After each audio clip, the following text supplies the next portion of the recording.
হ্যাঁ তাই তো মনে হচ্ছে। এই পড়া কি হলোটা কি?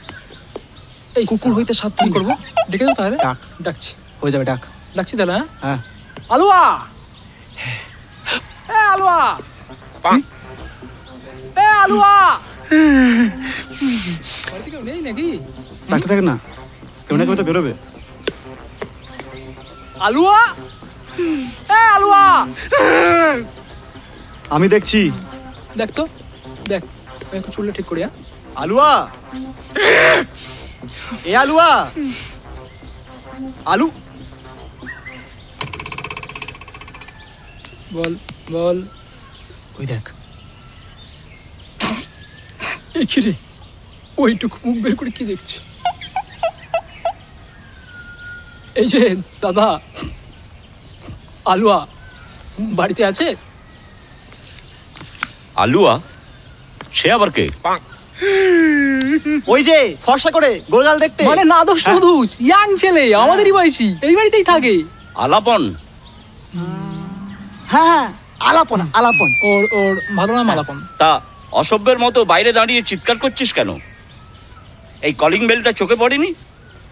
আসলে না, আসলে এই কুকুর হইতে সাবধান লেখা আছে তো, তাই আর ওই পর্যন্ত যাওয়ার সাহস হয়নি। হ্যাঁ জানি তো, তোদের মতো অসভ্য ইতর মনের ছেলে মেয়েদের মধ্যে কোনো সৎ সাহস থাকে না। মাথা নিচু করে দেখ, একটা লম্বা লাঠি পড়ে আছে, ওই লাঠিটা দিয়ে বেলটা খোঁচাতে পারলি না?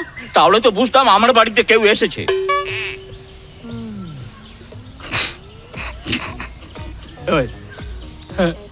ওই লাঠিটা দিয়ে বেলটা খোঁচানোর জন্য রেখে দিয়েছি। তাই তো বললি। আসলে দাদা, আপনার এই ইনোভেটিভ আইডিয়াটা না প্রথমে ঠিক মাথায় ঢোকেনি, ঢুকলে ঠিক খোঁচা দিতাম। বুঝবি কি করে? মগজে কিছু থাকলে তো বুঝবি। চেহারা দেখে তো বোঝাই যাচ্ছে যে মদ গাঁজা খেয়ে চেহারার ভিতর আর বাইরেটা একেবারে ধসিয়ে ফেলেছিস। এই শালা, এ তো বড় কাতলা রে, মালটাকে চিপে খেলিয়ে তুলতে হবে। তোরা কিস্তি বেড়াবো? দাঁড়া, কি করবি? দাঁড়াবি না চলে যাবি? দাঁড়া না। এই যে দাদা বলছি, আলাপনকে একটু ডেকে দিন না। ওর সঙ্গে তোদের কি সম্পর্ক? আমরা বল, আমরা বন্ধু। তো বন্ধুত্বের অধিকারে এই আলাপনকে আলুয়া বানিয়ে দিয়েছিস। তা তোদের নামগুলো একটু শুনি। এই তো আমি শুভ, আরে অভিষেক ব্যানার্জি। নিজেদের নাম বলে আর খোঁচাখুচি করিসনি, তাই না? এবার আমি শেষ। বাবা বাবা, বলছি ও কি বাড়িতে নেই? আছে, কিন্তু আমি ডেকে দেব না। কেন? কারণ আমি আজ আমার ছেলেকে বেদম ঠ্যাঙাবো। তোদের তো মারা যাবে না, তোরা পরের ছেলে, পুলিশ কেস হবে। তাই আজ আমি আমার ছেলেকে এমন মারবো যে তোদের মতো জানোয়ারের বাচ্চার সাথে কোনোভাবেই যেন মেলামেশা না করে।